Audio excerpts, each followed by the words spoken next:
Shalom, saudara. Selamat sore, senang bisa kembali bersama-sama dengan saudara. Eh, Seperti biasanya, saya ingin ajak saudara untuk melihat keindahan Tuhan Yesus Kristus dari Alkitab, karena kami percaya, kita semua di New Covenant Church percaya bahwa Yesus Kristus adalah inti dari segala sesuatu, dan Yesus Kristus adalah seperti yang Rasul Paulus katakan, di dalam Dia diam seluruh kepenuhan Bapa. Jadi segala sesuatu yang kita butuhkan itu ada di dalam Yesus Kristus. Nah, saudara, dalam pribadinya yang indah ini semakin hari semakin dibukakan kepada kita, semakin hari semakin kita mengerti, supaya saudara semakin hari semakin percaya bahwa hidup saudara itu ada di dalam tangannya, dan bahwa Dia sangat baik dan Dia sangat mengasihi kita semua. Amin, saudara.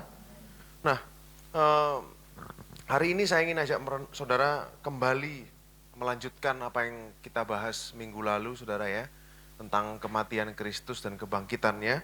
Saya ingin ajak saudara untuk baca lagi beberapa cerita supaya kita semakin paham dan semakin mengerti sebenarnya maksud dari cerita ini apa, saudara. Nah, kita buka bersama-sama di Yohanes 20 ayat yang pertama. Yohanes pasal yang ke-20 ayat yang pertama. Dikatakan seperti ini, pada hari pertama minggu itu, pagi-pagi benar ketika hari masih gelap. Jadi masih gelap, Yohanes menjelaskan dengan detail, saudara ya. Pergilah Maria Magdalena ke kubur itu, dan ia melihat bahwa batu telah diambil dari kubur. Ayat yang kedua, ia berlari-lari mendapatkan Simon Petrus dan murid yang lain yang dikasihi Yesus, Yohanes sendiri, dan berkata kepada mereka, Tuhan telah diambil orang dari kuburnya, dan kami tidak tahu di mana ia diletakkan. Ayat 3, maka berangkatlah Petrus dan murid yang lain itu ke kubur. Kalau saudara kembali ke ayat 2 tadi, kita akan temukan bahwa mungkin pada waktu Maria datang ke kuburnya dan melihat bahwa kubur Yesus itu sudah kosong, saudara ya, mungkin dia mengira bahwa ada orang yang mengambil, entah itu orang Roma ataupun musuh-musuh Yesus, yaitu pemimpin-pemimpin agama Yahudi. Jadi dia sangat bingung, dan dalam bahasa Inggrisnya lebih jelas dikatakan they took the body of our Lord. Jadi mereka yang mengambil. Mereka siapa? Mereka dikiranya dia adalah orang Roma ataupun pemimpin-pemimpin agama Yahudi yang menjadi musuh Yesus pada waktu itu. Lalu di ayat 4, ayat 4, keduanya berlari bersama. Siapa yang berlari, saudara? Yohanes dan Petrus. Tetapi murid yang lain itu berlari lebih cepat daripada Petrus, sehingga lebih dahulu sampai ke kubur. Jadi Yohanes, Rasul Yohanes sampai duluan ke kubur yang kosong, saudara ya. Lalu ayat 5, ia menjenguk ke dalam. Jadi dia cuma nengok ke dalam dan melihat kain kafan terletak di tanah. Akan tetapi ia tidak masuk ke dalam. Jadi ada detail yang menarik di sini, dikatakan bahwa Yohanes ini meskipun dia sampai duluan, dia nggak masuk. Lalu ayat 6, mereka mau ngecek apa yang Maria Magdalena katakan. Lalu datanglah Simon Petrus juga menyusul dia dan masuk. Jadi Simon masuk, Yohanes di luar. Padahal Yohanes datang lebih dulu. Ia melihat kain kafan terletak di tanah. Yang kedua, yang ketujuh, sedang kain peluh yang tadinya ada di kepala Yesus tidak terletak di dekat kain kafan itu, tetapi agak di samping di tempat yang lain dan sudah tergulung. Kita sudah pernah bahas ini, saudara ya, di fellowship ataupun di salah satu sharing kita, bahwa kain yang sudah tergulung ini menyatakan bahwa dia akan kembali atau dia belum selesai. Lalu ayat 8, maka masuklah juga murid yang lain. Jadi Yohanes itu akhirnya ikut masuk juga, yang lebih dahulu sampai di kubur itu, dan ia melihatnya dan ia percaya. Saudara, hal yang menarik di sini, saudara, yang mungkin belum pernah saudara dengar, saya juga baru belajar, saudara, bahwa beberapa pelajar Alkitab percaya bahwa Yohanes ini adalah keturunan seorang imam. Oleh karena itu, ia tidak boleh masuk ke dalam kubur. Dia tidak boleh dekat dengan kematian, karena dia harus tahir. Jadi akhirnya dia cuma nengok, lalu Petrus yang masuk. Begitu Petrus ngomong nggak ada orang di situ, tidak ada mayatnya di situ, tidak ada kematian di situ, barulah Yohanes berani masuk. Saudara menangkap ya, sampai sini mengikuti saudara ya. Jadi Yohanes ini kemungkinan ada beberapa orang yang percaya bahwa Yohanes ini adalah keturunan imam.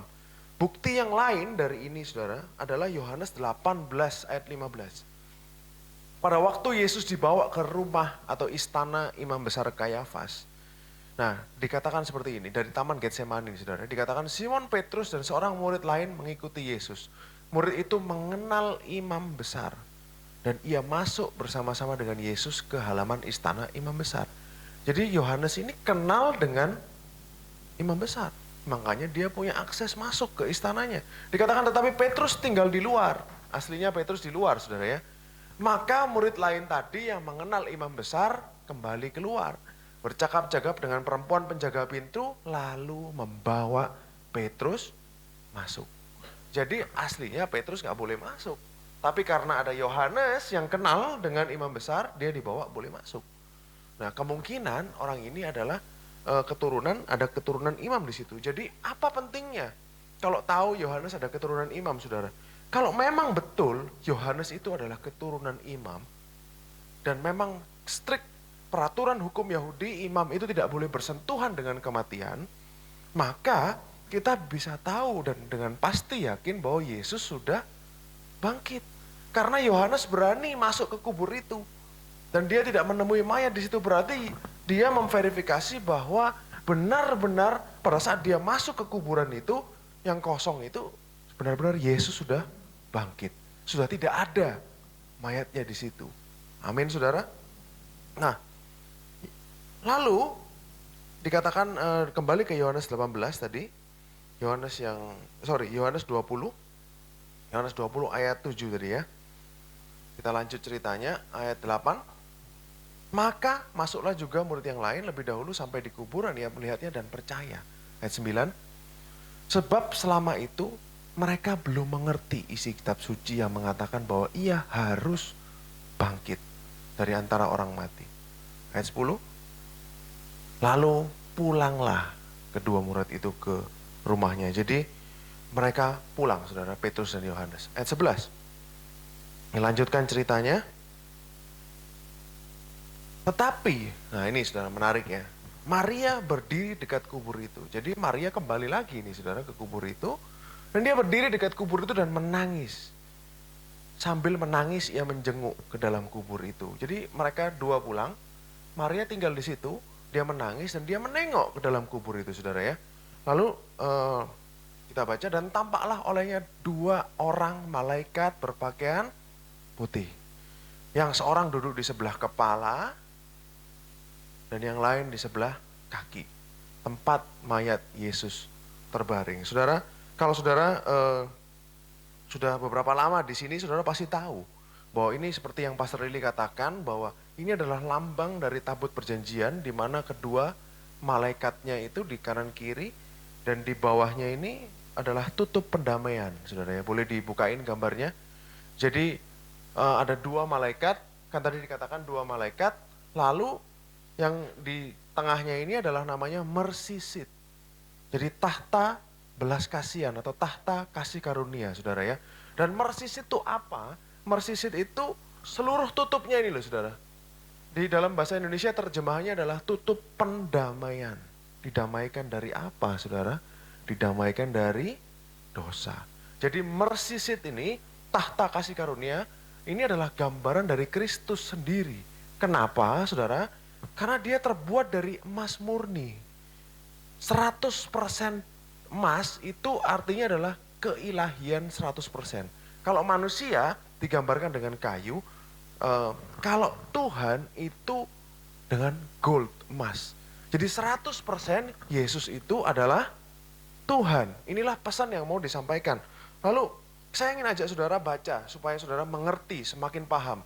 Keluaran 25 ayat 17 sampai 22. Juga engkau harus membuat tutup pendamaian dari apa, saudara?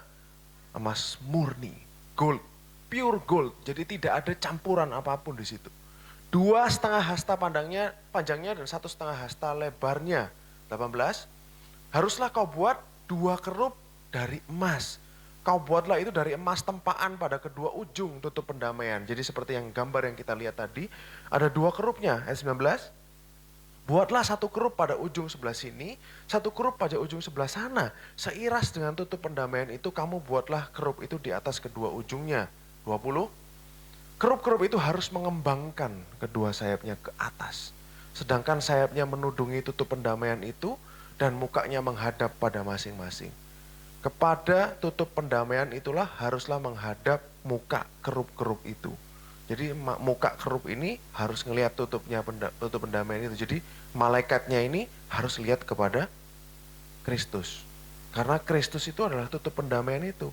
Lalu 21, haruslah kau letakkan tutup pendamaian itu di atas tabut, dan dalam tabut itu engkau harus menaruh loh hukum yang akan kuberikan kepadamu. 22, dan di sanalah aku akan bertemu dengan engkau. Dari situ Tuhan akan bertemu dengan manusia, dengan bangsa Israel. Dari atas tutup pendamaian itu, dari antara kedua kerup yang di atas tabut hukum itu, aku akan berbicara dengan engkau tentang segala sesuatu yang akan kuperintahkan kepadamu untuk disampaikan kepada orang Israel. Saudara, ada alasan, saudara, kalau dalam bahasa Inggris tutup pendamaian ini disebut mercy seat. Jadi seperti dalam bahasa Indonesianya adalah tahta belas kasihan atau tahta kasih karunia Tuhan. Kenapa kok disebutkan seperti itu, saudara? Karena tutup pendamaian ini, saudara, tutup pendamaian atau mercy seat ini, dia menutupi apa yang di dalam tabut itu. Dan yang di dalam tabut itu ada 3, saudara. Saudara pasti sudah hafal, 2 loh batu, mana, dan satunya tongkat Harun yang berbunga. Saudara, 3 ini adalah lambang pemberontakan, lambang dosa dari bangsa Israel, saudara. Kalau saudara lupa, saya akan ingatkan kepada saudara, 2 loh batu yang ada di situ adalah 2 loh batu yang kedua. Karena yang pertama sudah dipecahkan oleh Musa pada saat kapan, saudara? Anak lembu emas. Jadi pada waktu bangsa Israel menyembah anak lembu emas yang berhala itu. Lalu mana adalah lambang dari pemberontakan orang Israel pada saat itu mereka keluar dari tanah Mesir dan mereka lapar. Lalu mereka bilang, kamu membawa kita keluar ke sini untuk membunuh kita di padang gurun. Di Mesir lebih banyak makanan. Pada saat mereka lapar, itu adalah lambang pemberontakan Israel. Yang ketiga, tongkat Harun yang berbunga. Saudara ingat kasusnya?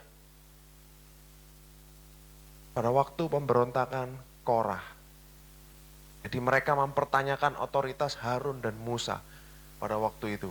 Akhirnya Tuhan buat 12 suku itu, setiap pemimpin suku harus ngasih 1 tongkat, dimasukin di kemah suci, besoknya tongkat Harun yang berbunga. Dan Tuhan sendiri sebutkan, saudara, di bilangan ya, bilangan 17 ayat 10, bilangan 17 ayat 10, Tuhan berfirman kepada Musa, kembalikan tongkat Harun ke hadapan tabut hukum, untuk disimpan menjadi tanda bagi siapa, saudara? Orang-orang durhaka. Sehingga engkau menghakiri sungut-sungut mereka dan tidak kudengar lagi supaya mereka jangan mati. Artinya apa? 3 hal ini adalah lambang pelanggaran. Jadi Yesus Kristus itu menutupi pelanggaran. Inilah pesan yang disampaikan oleh Yohanes kepada setiap kita yang membaca bahwa Yesus Kristus adalah mercy seat, tahta kasih karunia itu, tutup pendamaian itu, dan dia sudah menutupi pelanggaran manusia melalui korbannya di atas kayu salib. Melalui karyanya yang sempurna di atas kayu salib buat saudara dan saya. Nah, lalu kalau saudara renungkan, saudara ya, kata-kata mercy seat, itu apa yang ada di pikiran saudara? Mercy seat itu adalah sebuah tahta. It's a throne, itu adalah sebuah tahta. Tahta adalah lambang dari pemerintahan. Betul, saudara? Lambang raja pemerintahan. Dan kita tahu bahwa pemerintahan ini, yang memerintah, yang duduk di atas tahta ini, memerintah dengan kasih karunia. Jadi makanya disebut mercy seat, tempat duduk atau kursi kasih karunia atau tahta kasih karunia ini, saudara. Jadi dia memerintah bukan dengan penghukuman. Pemerintahannya ditandai dengan kasih karunia, dengan cinta, dengan kasih. Itulah Yesus Kristus, saudara. Tuhan kita. Nah, saudara pasti sudah sangat paham, saya hanya ingin mengingatkan, saudara. Nah, Kasih karunia ini adalah pribadi Yesus sendiri. Kasih karunia bukan sebuah doktrin, tetapi seorang pribadi yang namanya Yesus Kristus. Nah, kembali ke ayat 13, Yohanes pasal 20. Saya ingin ceritakan tentang Maria, saudara ya. Lalu, malaikat itu berkata kepada Maria, "Ibu, mengapa engkau menangis?" Jawab Maria kepada mereka, "Tuhanku telah diambil orang, dan aku tidak tahu di mana ia diletakkan."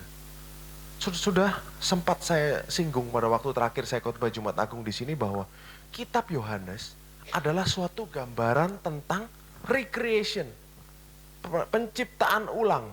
Jadi Tuhan meriset segala sesuatu, dia ciptakan ulang semuanya. Dan Kejadian dan Yohanes ini sangat berhubungan, saudara. Contohnya, buktinya apa, saudara? Pada Kejadian 1 ayat 1 dikatakan pada mulanya, in the beginning. Yohanes 1 ayat 1 dikatakan in the beginning, pada mulanya. Pada mulanya Tuhan menciptakan langit dan bumi. Di Yohanes pada mulanya pada mulanya adalah firman. Firman bersama-sama dengan Tuhan, dan firman itu adalah Tuhan. Jadi ada paralelnya di sini, ada beberapa bukti. Nah, bukti yang lain adalah 7 mujizat, saudara. Di kitab Yohanes ini ada 7 mujizat saja. 7 melambangkan apa, saudara? 7 hari penciptaan. Karya Tuhan itu ada 7 itu. Dia menggambarkan 7 hari penciptaan ini. Dan kalau saudara teliti dan baca, di Matius, Markus, Yohanes disebut nama taman tempat Yesus berdoa adalah Getsemani. Tetapi hanya di Yohanes tidak disebutkan nama taman itu. Dia cuma berdoa di sebuah taman, in a garden. Kenapa? Karena pada saat Yesus di taman Getsemani, dia sedang melepaskan kita dari kutuk-kutuk yang ada di Taman Eden. Segala sesuatu dimulai, dosa ini dimulai dari sebuah taman Eden. Dan penebusan dosa dimulai di sebuah taman juga, yaitu Getsemani. Jadi Yohanes sengaja tidak tulis namanya Getsemani karena dia ingin pembacanya ini kembali ke Kejadian, saudara. Jadi kitab Yohanes sangat menarik, saudara. Lalu kalau saudara baca lagi, saudara ya, yang kita baca pertama tadi kembali ke ayat 1 boleh? Kembali ke ayat 1, Yohanes 20 ayat 1. Nah, pada hari pertama minggu itu, pagi-pagi benar. Hari pertama, saudara. Kalau kita lihat, hari pertama itu hari keberapa? Ke-8. Berarti sebelumnya kan hari ke-7. Oke, saudara. Jadi 1 minggu kan 7 hari. Hari pertama minggu selanjutnya kan berarti hari ke-8. Betul, saudara ya? Pada hari ke-8, angka 8 ini selalu mensimbolkan new beginning, permulaan yang baru. Nah, lalu kalau saudara mundur, hari ke-7-nya, Tuhan Yesus ngapain, saudara? Di dalam kubur. Hari ke-7 penciptaan Tuhan ngapain, saudara? Beristirahat. Yesus juga di dalam kubur, resting. Simbolnya itu dia resting di situ. Hari ke-6 mundur lagi, saudara. Saudara mundur hari ke-6. Apa yang diciptakan hari ke-6? Manusia. Betul, saudara ya? Nah, kita akan lihat Yohanes 19 ayat 5. Hari ke-6 Yesus disalibkan itu ada kata-kata seperti ini. Lalu Yesus keluar di depan Pilatus, bermahkota duri, berjubah ungu. Maka kata Pilatus kepada mereka, "Behold the man." Lihatlah manusia. Saya nggak ngerti, saudara, di awal. Ngapain ya bilang lihatlah manusia? Kok aneh gitu. Tapi ternyata dia sedang menggambarkan karya Kristus karya apa? Taman Eden, karya Tuhan di Taman Eden pada waktu itu. Makanya dikatakan behold the man. Karena hari ke-6 itu manusia diciptakan, saudara. Nah, saudara bisa mulai menangkap, saudara ya, paralelnya, kesamaannya. Kalau saudara yang sudah biasa di sini pasti saudara akan tahu dan cepat mengerti, oh ini kesamaannya ini, oh sambungannya di sini. Karena Alkitab kita itu koneksinya banyak sekali, saudara. Dan ini ditulis dalam jangka waktu yang panjang, bukan dalam 100-200 tahun. Dan semua penulis yang berbeda-beda dari setiap buku itu bisa nyambung semua. Karena memang satu sebenarnya penulis dari Alkitab itu, yaitu Yesus Kristus dan Tuhan kita sendiri. Makanya semuanya koheren, komprehensif, semuanya nyambung, saudara. Jadi satu, karena ya, yang nulis cuma satu sebenarnya. Cuma pakai banyak tangan. Amin, saudara. Nah, lalu kalau saudara juga ingat sharing saya minggu lalu, saudara ya, sempat saya sebutkan Yohanes 20 ayat 22. Yohanes 20 ayat 22 dikatakan apa? Sesudah berkata demikian, ia menghembusi mereka dan berkata, terimalah Roh Kudus. Ini adalah paralel. Sebenarnya dihembusi ini sama dengan Kejadian 2 ayat 7. Di Kejadian pada waktu Tuhan membentuk manusia dari debu tanah dan menghembuskan nafas hidup ke dalam hidungnya. Demikianlah manusia itu menjadi makhluk hidup. Dari sini saudara bisa tahu, sudah mulai lihat sambungannya, saudara ya. Kalau saudara pahami, saudara semakin renungkan. Sebelum Yesus menghembusi dengan Roh Kudus, sebelum Yesus bangkit dan menghembusi murid-murid dengan Roh Kudus, berarti murid-murid itu sama dengan debu tanah, saudara. Mati. Tidak ada substansi kehidupan di situ. Kalau saudara lihat paralelnya, saudara kan bisa menemukan itu. Oh, berarti sebelum ada Tuhan, semua itu manusia itu mati. Akibat dosa itu mereka mati, terpisah dari Tuhan. Rohnya mati, saudara. Nah, lanjut kita, saudara ya. Lalu dengan semua background yang barusan saya ceritakan kepada saudara, kita kembali ke Yohanes 20 ayat 11. Saya harus kasih saudara backgroundnya supaya saudara nyambung. Ini mau cerita apa gitu, saudara ya. Nah, dikatakan seperti ini. Maria berdiri dekat kubur itu sambil menangis. Dan menangis. Sambil menangis ia menjenguk ke dalam kubur.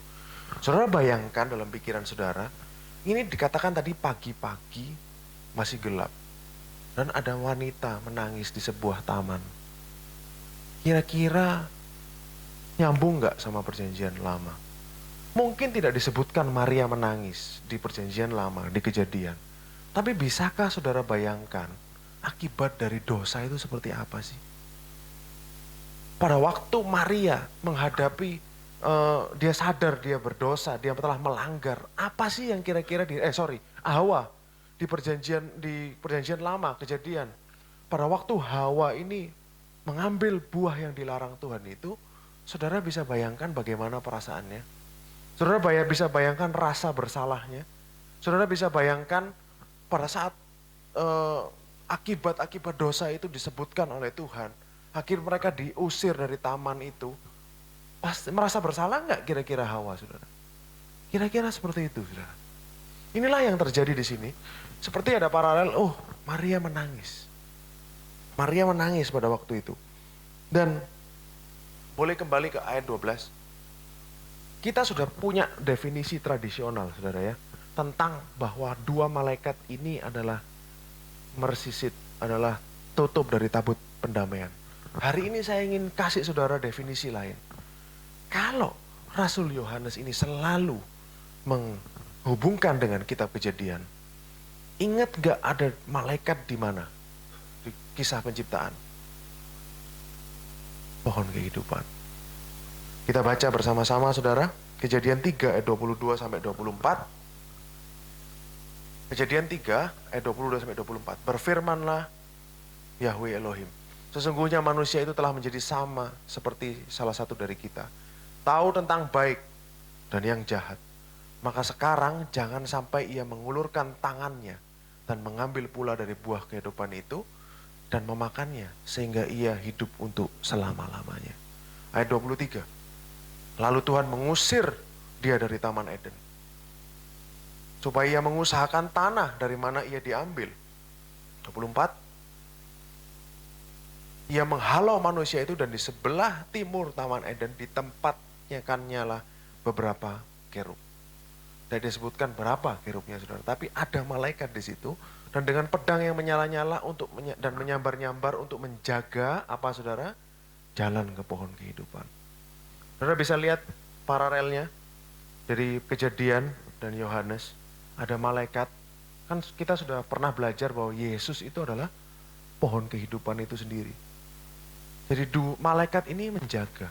Tetapi bedanya, malaikat yang di Kejadian, dia mengusir manusia itu. Supaya manusia nggak dekat-dekat dengan pohon kehidupan. Betul saudara? Dia diusir dengan malaikat itu, dengan pedangnya. Supaya manusia jangan mendekat. Tetapi kembali ke Yohanes pasal 20 ayat 12. Tapi di kisah Maria ini saudara, ayat 13 sorry.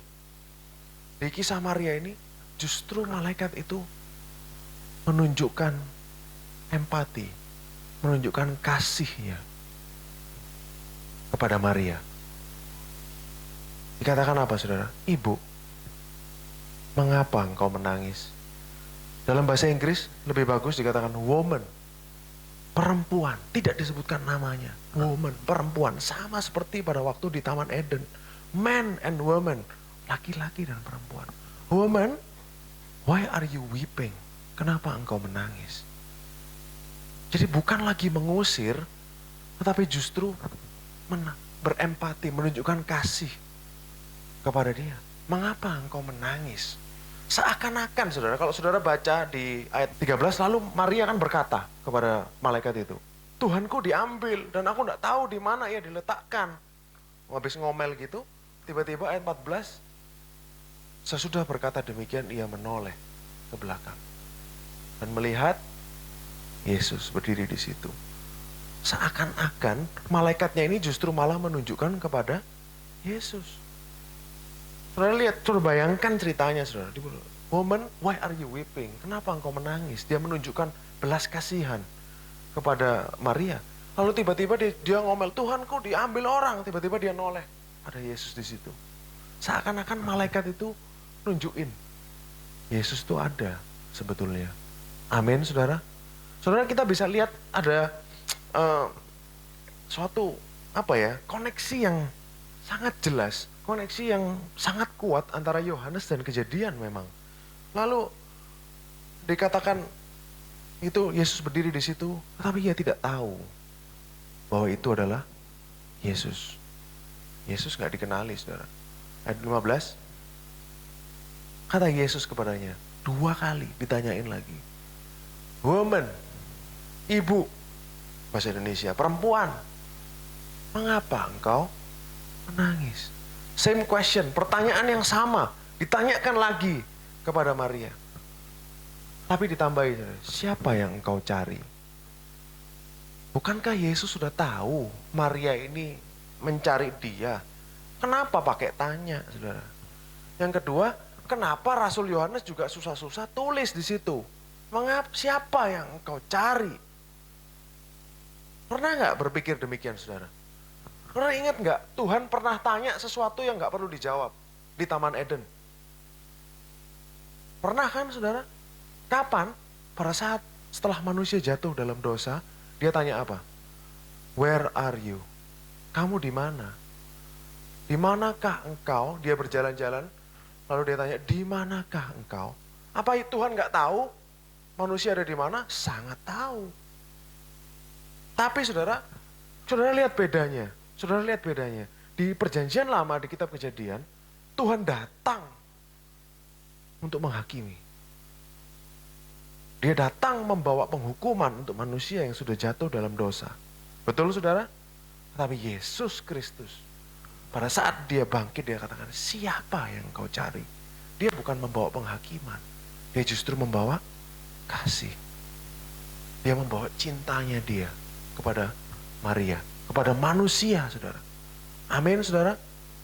Saudara bisa lihat perbedaannya perjanjian baru dan perjanjian lama. Perjanjian baru, perjanjian lama. Yesus datang membawa kasih. Dan pertanyaannya menarik, saudara. Siapa yang engkau cari? Karena dalam hidup kekristenan, dalam hidup hubungan kita dengan Tuhan, itu bukan tentang di mana, tentang kapan, tentang apa, tapi tentang siapa. Yaitu Yesus Kristus itu sendiri. Siapa sebenarnya dalam segala hal dalam hidup saudara, dalam apapun yang saudara alami, Jangan tanya kapan, kenapa, di mana. No, tapi siapa? Pertanyaan yang benar itu adalah who, bukan what. Who, siapa yang pegang kontrol atas hidup saudara?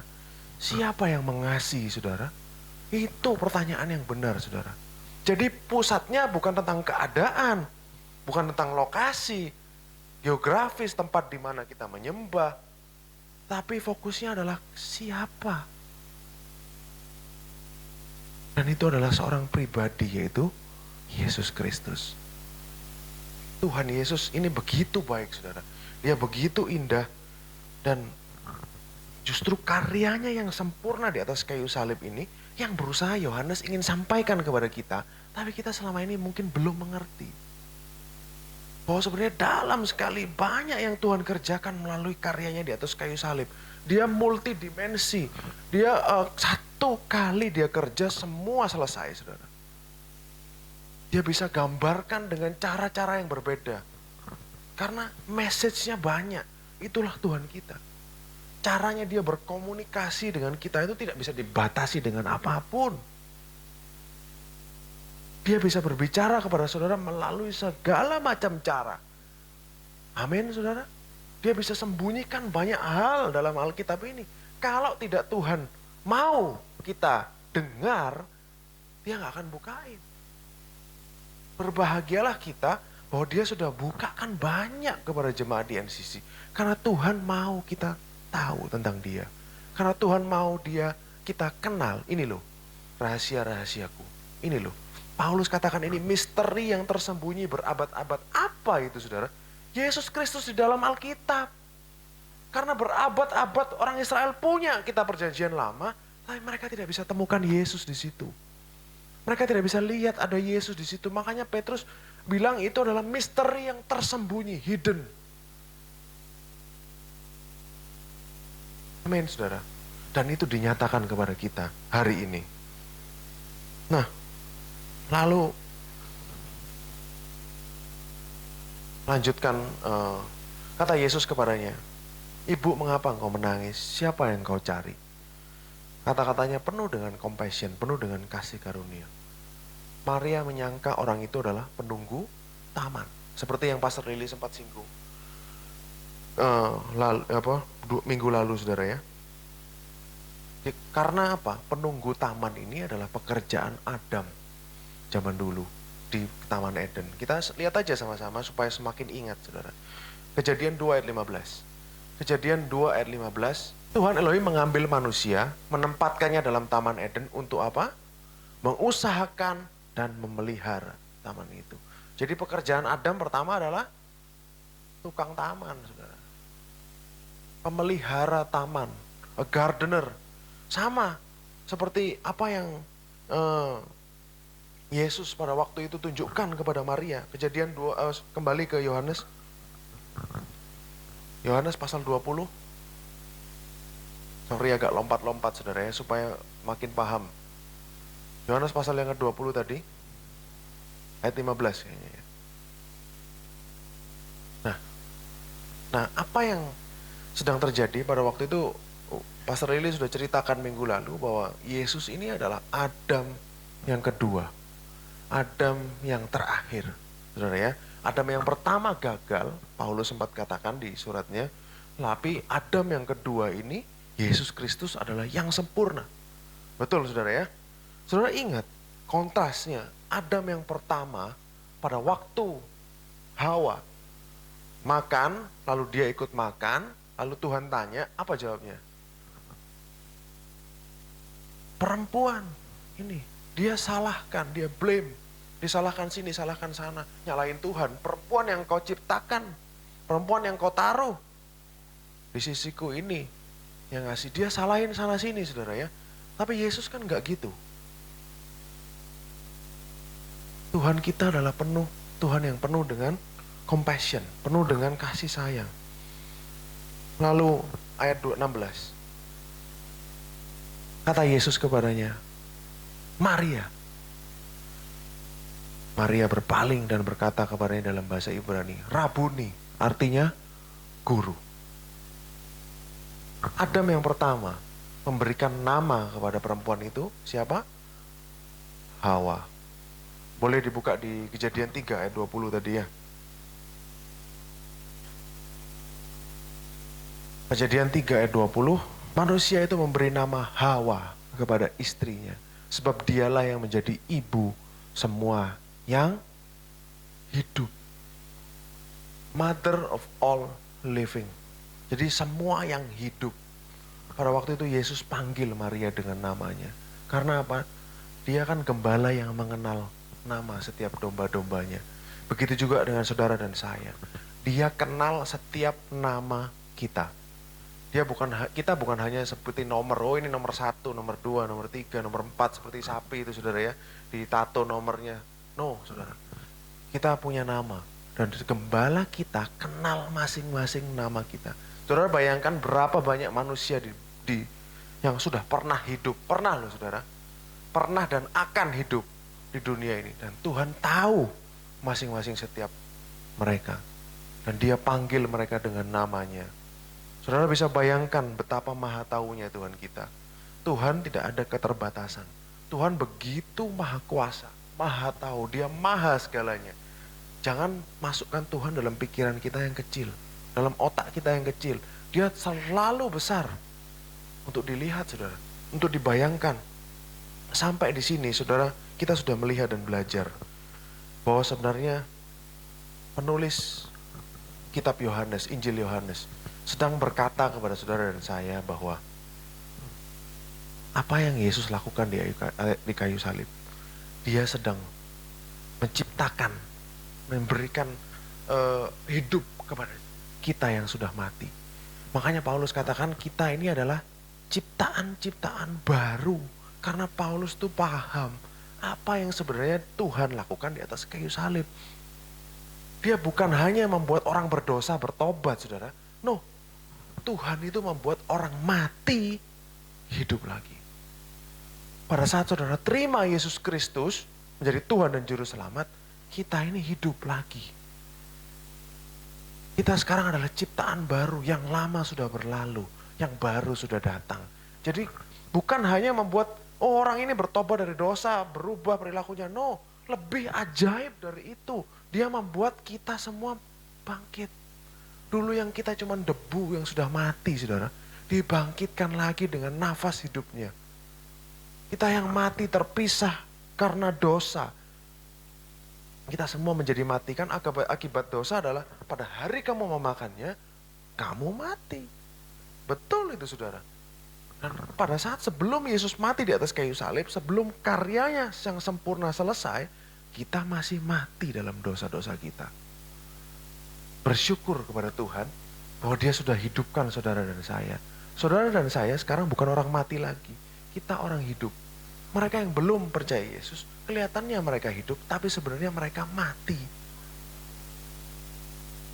Kita sudah hidup. Oleh karena itu saudara ya, saudara jangan merasa kaget kalau mungkin saudara merasa, oh hidupku kok susah. Kenapa orang yang tidak kenal Tuhan lebih enak hidupnya daripada kita yang kenal Tuhan?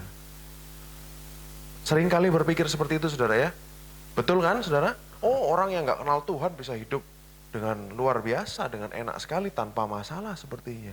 Jangan lupa saudara, pemburu itu hanya mengejar binatang yang masih hidup. Binatang yang sudah mati gak mungkin dikejar oleh pemburu. Jadi kalau saudara mengalami masalah dalam hidup saudara, ketahuilah kamu ini orang hidup. Saudara. Kita ini orang yang hidup, makanya masalah-masalah datang ditarget oleh iblis. Karena kita adalah orang-orang yang sudah dihidupkan oleh Tuhan. Kan pemburu gak mungkin nembak binatang rusa yang sudah mati, saudara. Sampai di sini saudara, saya harap saudara bisa memahami. Kalau saudara punya waktu, nanti di rumah bacalah Yeskiel 37. Itu bagaimana cerita bagaimana nafas hidup itu menghidupkan tulang-tulang yang mati. Kelihatannya mereka hidup, tapi sebenarnya mereka mati. Saudara bisa baca nanti di rumah Yeskiel 37 ayat 1 sampai 3. Saya ingin ajak saudara baca Efesus 2 saja. Efesus 2 ayat 1 sampai 10.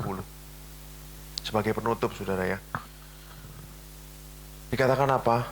Kamu dahulu. Ini Rasul Paulus yang berbicara kepada jemaat di Efesus. Dikatakan apa? Kamu dahulu sudah mati karena pelanggaran-pelanggaran dan dosa-dosamu. Nih, saudara, definisinya. Paulus sangat paham. Makanya kadang-kadang kita heran, kenapa Paulus bisa ngomong gini. Karena dia paham karya Kristus yang sempurna. Karena dia lihat dari perjanjian lama, saudara. Makanya dia bisa ngomong gini di perjanjian baru. Semua yang dia omong itu dari perjanjian lama. Diambil artinya, diterjemahkanlah dia. Dibukakan di perjanjian baru. Supaya kita bisa mengerti apa yang Paulus katakan, kita juga mengerti apa yang terjadi di perjanjian lama. Nah, ayat 2.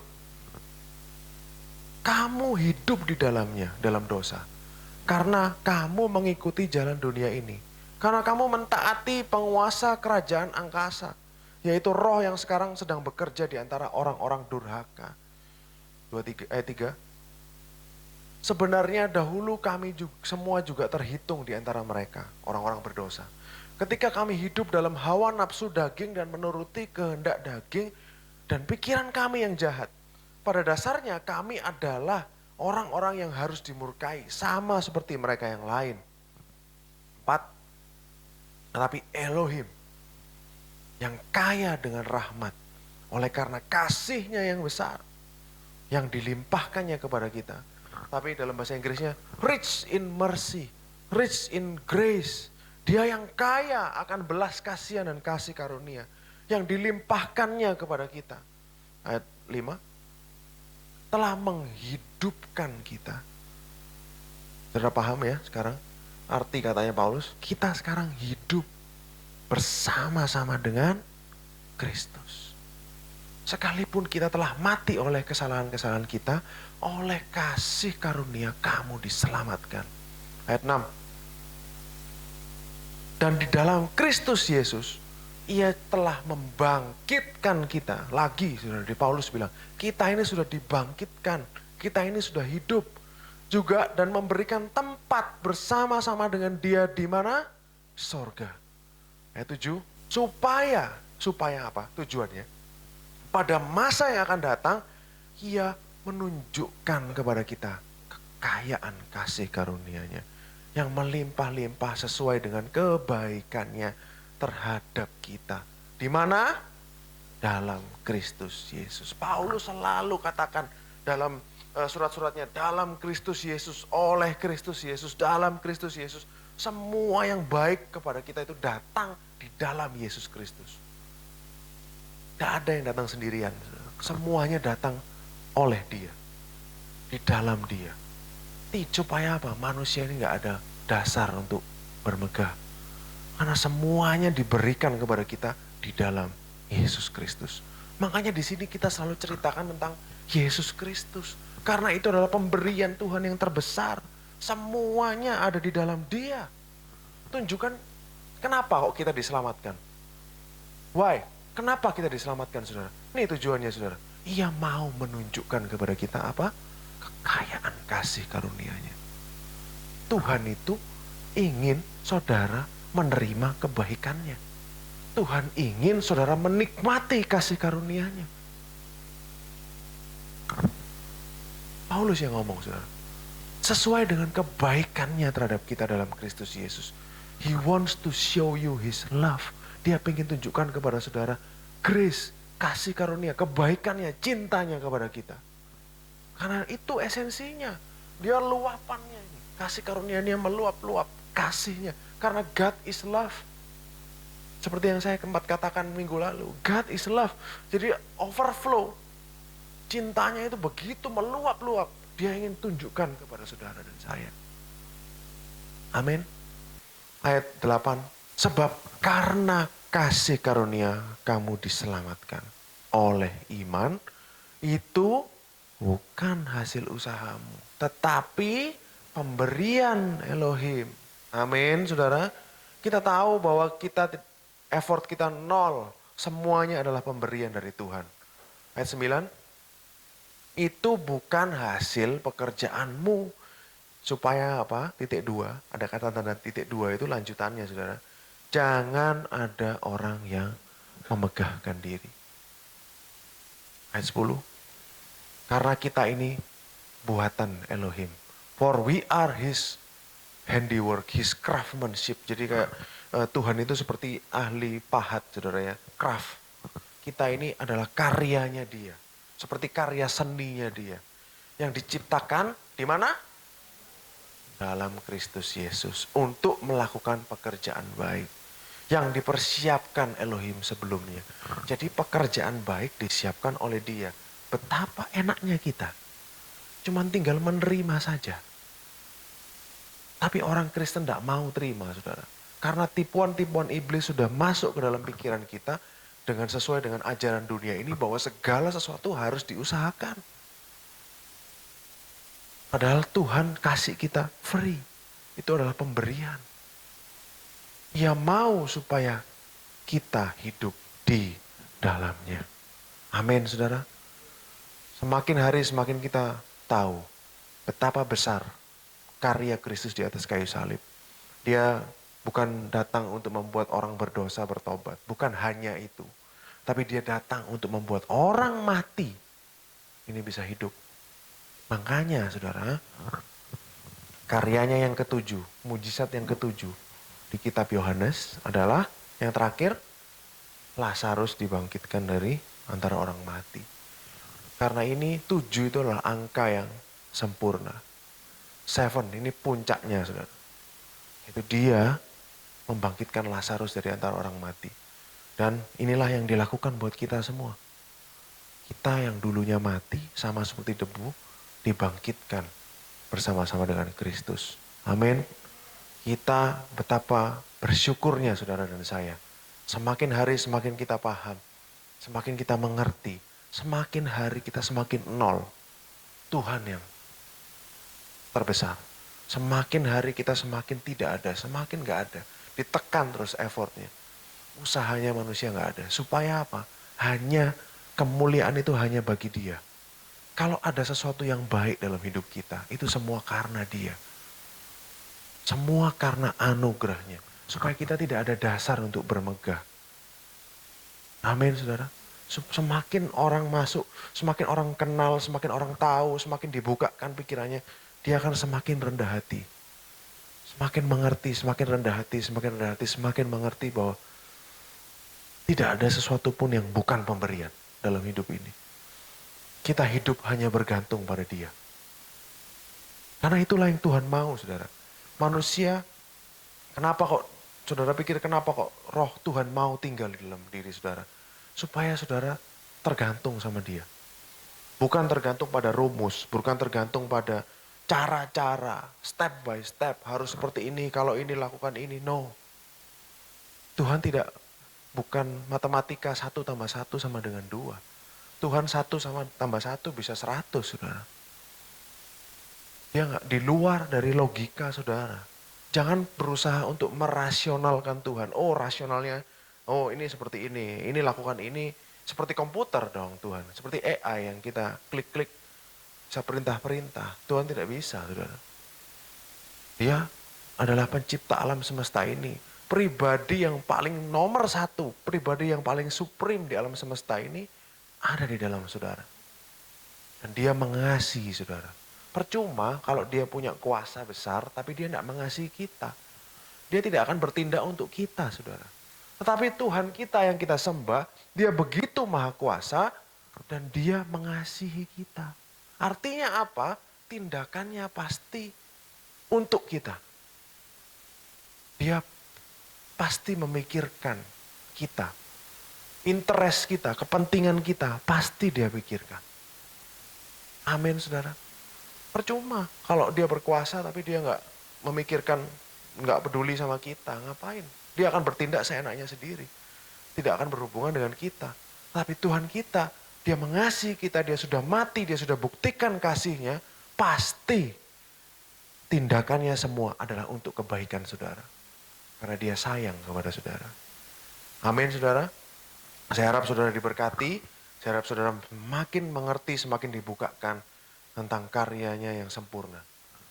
Bahwa kita ini semua adalah ciptaan baru. Amin. Mari kita berdoa. Terima kasih Tuhan, terima kasih Engkau sudah nyatakan kepada kami karya-Mu di atas kayu salib. Engkau sudah nyatakan sekali lagi kepada kami, pengertian kami Engkau sudah bukakan tentang apa yang sudah Engkau lakukan buat kami. Tentang cinta-Mu buat kami Tuhan, betapa berharganya kami di mata-Mu. Terima kasih Yesus, aku berdoa supaya jemaat NCC semakin hari semakin dibukakan, semakin hari semakin paham tentang betapa baiknya Engkau, tentang betapa indahnya Engkau Tuhan, tentang keindahan pribadi-Mu yang sudah Engkau nyatakan buat kami. Terima kasih Yesus, terima kasih, berkati jemaat NCC Tuhan, ajar mereka untuk setiap hari bergantung pada Engkau. Berjalanlah bersama-sama dengan mereka melalui setiap hari-hari mereka Tuhan. Karena itulah tujuan Engkau diam di dalam kami. Terima kasih Yesus, terima kasih. Di dalam nama Yesus, kami berdoa dan mengucap syukur. Haleluya. Amin. Sekali lagi beri kemuliaan.